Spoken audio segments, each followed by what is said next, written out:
Hey, Adam, how did you grow your subscribers by 700% with one campaign in 1 week? I guess the first one off the bat of it was actually not putting up a barrier to entry for a campaign. What we find that a lot of people do when they create these sort of marketing campaigns and things like that is that they'll ask for an email address first, and then they'll let them enter the campaign, whether it's a vote or a poll or a survey or even kind of a quiz or a trivia. Usually there's a barrier to entry. Actually removing that barrier and putting it at the very back end of the campaign. It was actually a voting tool to give some context. And then from there, being able to go in and vote and kind of enter to win a prize, tick the box to be able to subscribe and enter. And then over a week, we got thousands of email addresses for this customer. How did you come up with the idea to do the voting, and what were they voting for? Yeah, sure. So this was actually a sporting client. So they were based in Australian rules football. So it was very Australian kind of client, a very large sporting organization. They had a major automotive as one of their key sponsors. It was essentially a man of the match vote that was polled across, kind of every game of the season.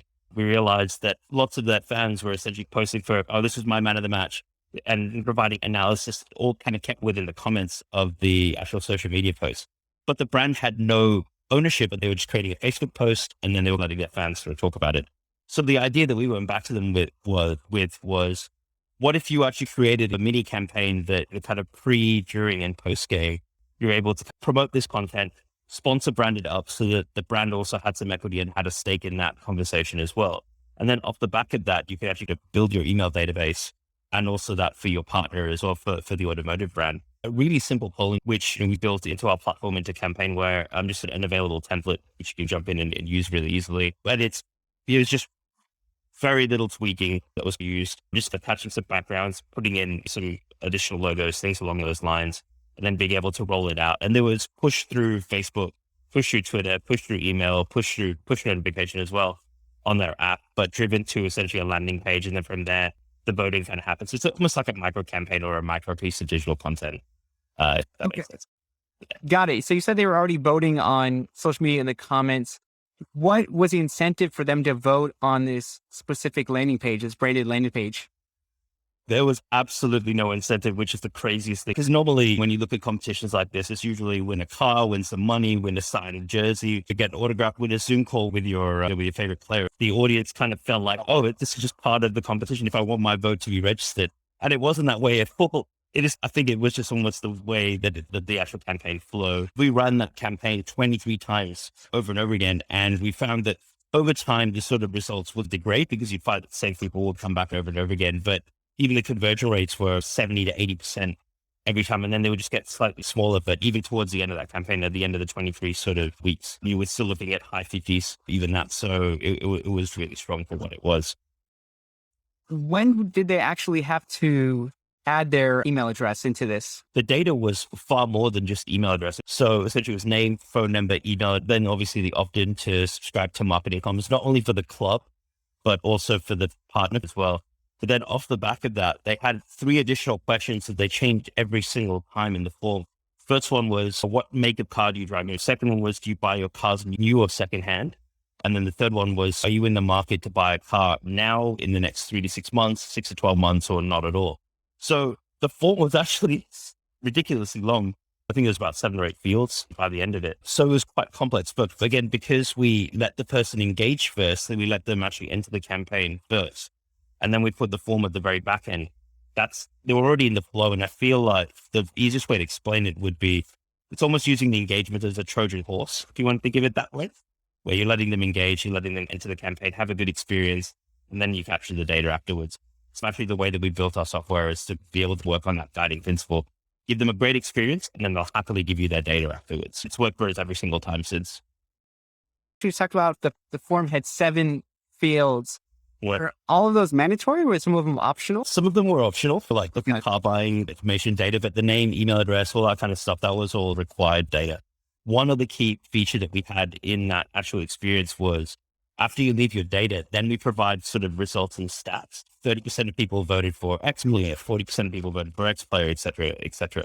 So being able to actually build it into the flow where, hey, it's not a big barrier to enter, but you will get more value if you do actually leave your details. If that makes sense. It's almost this second part in a 3-phase flow You enter first, then you enter your details, and then you get the stats, and then you can see what other people are voting for and things like that. So we presented the initial idea as that, hey, this is what a lot of your kind of other people in the industry are doing. Have you thought about doing something like this yourself? They took that in, they did what they needed to do, and they came back and said, yes, we want to do it, but we want to do it this way. And then we just provided them the tech solution. And on the distribution portion, you mentioned you pushed it out on multiple social channels. Was it as simple as just, putting a link and saying, hey, vote for this? Or what was the process behind promoting it? That it was really that simple. So being able to do it right when, but halftime, as an example in the game, just when people are going to start thinking about it, or right post game. So that kind of thing worked really well. I believe that they also did some marketing in the stadium as well. Generally, in that case, being able to target people who are actually already in the app. So using the app and just getting a notification to be able to go in and do that was really key. And then for people who are actually watching from home and being able to do that, I think was really good as well. We've worked with other clients and we've actually integrated campaigns directly into the broadcast. So when you're watching on TV, a QR code will pop up and then you can scan that and go directly into a campaign and things like that. Do you think something similar would work for a B2B brand? And so I would say one thing that we have used quite well actually is user-generated content. A good example that I could probably share there is user-generated content of even asking your audience to be able to share, whether it's how they would have a certain scenario, whether you've got a webinar, whether it's a webinar of how to grow your email list or something along those lines. You could even kind of essentially create a message board or something along those lines of being able to actually people uploading their, whether it's photos of graphs of how they've been able to just grow their email list, whether it's video content like we're doing today, me explaining like a 30-second video, how I've done a particular strategy or something along those lines, or a written piece, right? It's a very short form written piece. So giving people the ability to be able to upload their own content, being able to share their own kind of piece before they enter a webinar, or whether it's even a challenge that they're facing. Actually, that's a really good point. So maybe before the webinar, maybe even asking people to upload, hey, what's the biggest question that you want answered in the webinar? As an example, and maybe even having that on that message. Leave us your name, leave us your email address, and tell us what's the biggest thing you're trying to learn from the webinar. That box goes straight there as an example, right? Let's be able to put that in there. It's very organic as part of the flow. And then that way you're actually not only providing more value in your webinar, you're actually involving that person in the process. You're giving them a reason to want to sign up for the webinar, but then also to be able to interact with you. So I do corporate trainings. And one thing I always try to do is to make sure I have the right content is to pull them beforehand and have this very short survey to say, okay, what is your biggest challenge? Sometimes it's just like checking boxes. And then based on that, that'll serve as the structure, the outline for the training. And then something I've been doing just recently with a recent training is crowdsourcing ideas. So going back to your point, how do you grow your email subscriber base, for example?